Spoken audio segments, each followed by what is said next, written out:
A gold coin from Damascus can tell you when the Caliphate stopped looking borrowed and started looking imperial. By 696 to 697, Abd al-Malik's dinar turned language, faith, and sovereignty into something people could hold. No emperor's face, no borrowed imperial portrait, just words, weight, gold, and a claim that could pass from hand to hand.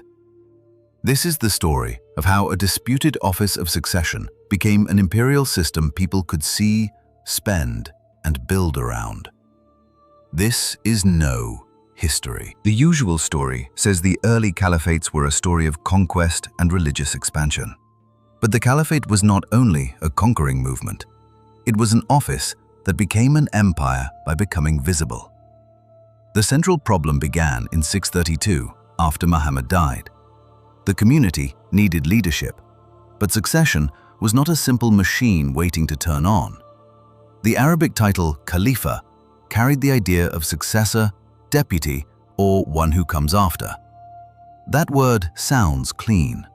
The politics were not.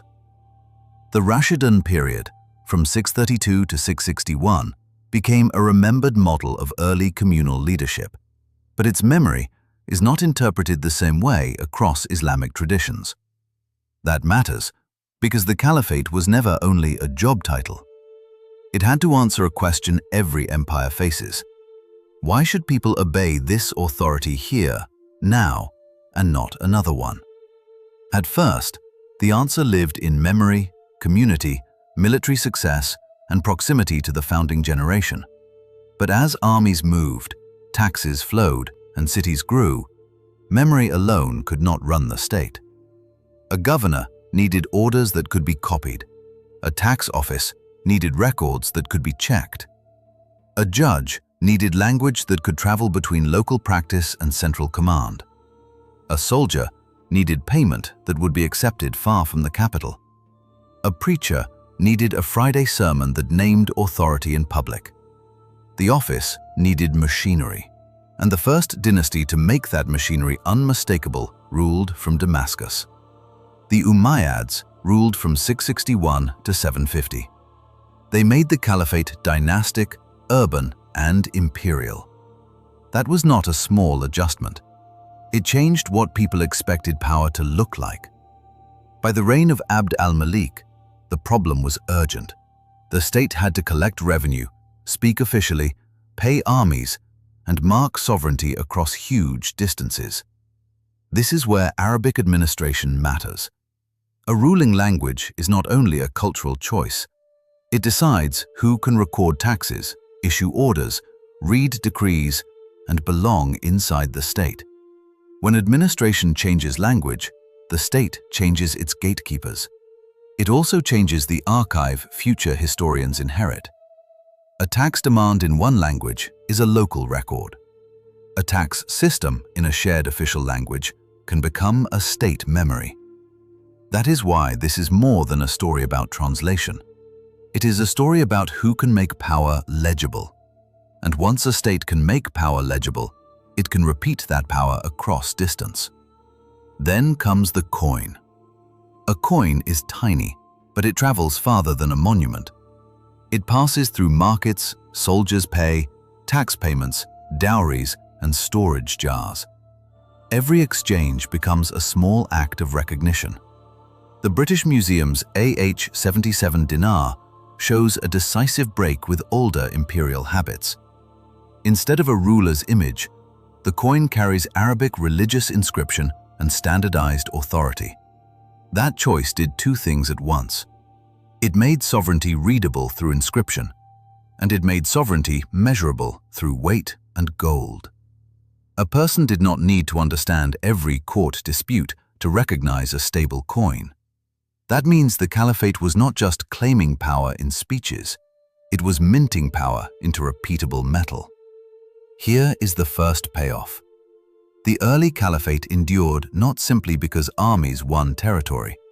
It endured because authority became legible, portable, and spendable. But a coin can only do part of the work. Power also needs to occupy the imagination. Completed in 691 to 692 and probably begun in the late 680s, the Dome of the Rock rose in Jerusalem.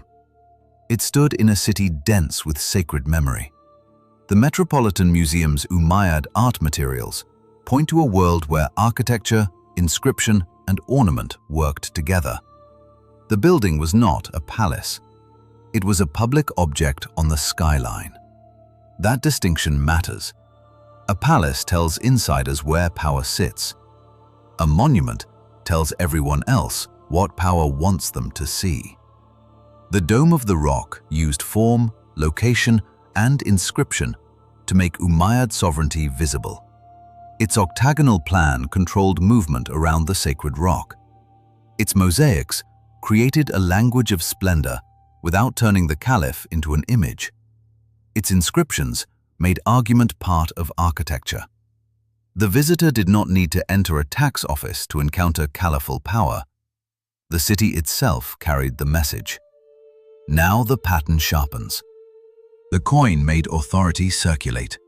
The dome made authority stand still and be seen. Together, they show why the conquest-only story is incomplete. The caliphate was building a public grammar of rule, and yet, visible power did not settle the succession question.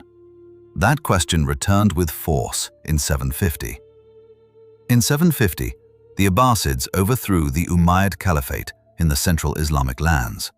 The point is not just that one dynasty defeated another. The point is that the office could be seized and redefined. That tells us something crucial about caliphal power. It was attached to history, but it was not frozen by history. The Abbasids claimed a different legitimacy and shifted the center of gravity toward Iraq. A viewer might expect the story to become a simple replacement, but the harder evidence points to a machine under strain. A caliph now had to rule through distances, factions, military households, provincial elites, and religious expectations. The title carried immense symbolic weight. The system around it had to keep that weight from collapsing the state. This is the second payoff. When legitimacy moved east, the caliphate did not become less political. It became more dependent on the machinery that made a claim believable. That is why Samarra matters. From 836 to 892, Samarra served as the main Abbasid caliphal seat. UNESCO describes Samarra as an archaeological city of exceptional scale, and the plan explains why. This was not only a place for courtly display, it was an administrative and military organism. Its scale reveals a ruler trying to manage the people who made rule possible. Its avenues and palace zones show power arranged as movement, distance, and control. This is visible in the city itself. Distance becomes a political tool. A capital can be a statement, but it can also be a pressure gauge. Samarra shows the caliphate's authority not as a single crown, but as a designed operating system. The mid-roll question lands here because the evidence has shifted. If the caliph was successor, ruler, patron, and symbol, which part mattered most when dynasties changed? The answer is not in one battle. It is in the objects each dynasty left behind. The Abbasids proved that legitimacy could move east. Fatimid Cairo proved something even more disruptive. After the Fatimid conquest of Egypt in 969, Cairo was founded as the dynasty's intended new royal and administrative center. The Caliphal court arrived in 973. This was not merely another city.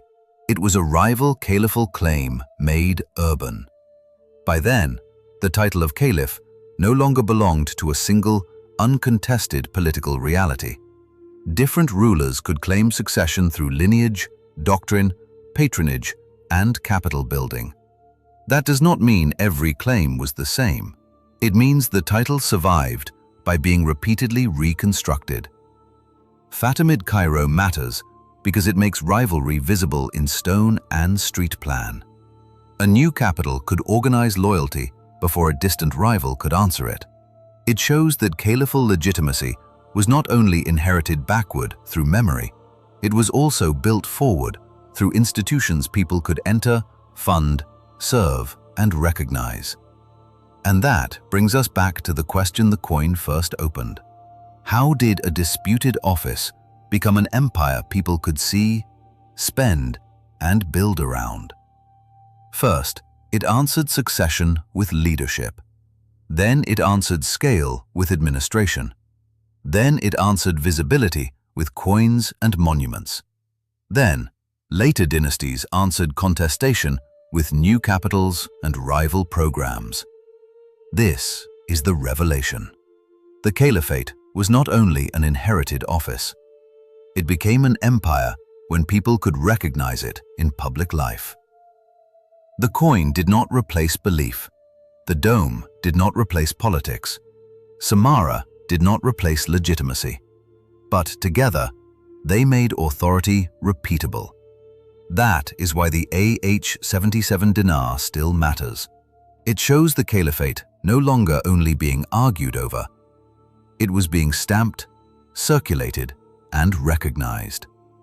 This small coin reminds us that power becomes durable when it enters ordinary routines. Not only in battles, not only in sermons, not only in royal claims, but in the coin a merchant accepts, the inscription a passerby reads, and the capital road an official must follow. The early caliphates were not simply religious expansion. They were systems of administration, language, coinage, architecture, capitals, and contested legitimacy. This raises a harder question. When later rulers claimed the same title, were they restoring the caliphate or reinventing it for a new age? On this channel, we follow power through the objects, cities, and systems that made it work. Which mechanism made caliphal power feel most real? The coin in the market, the monument on the skyline, or the capital built to run the state? See you next time.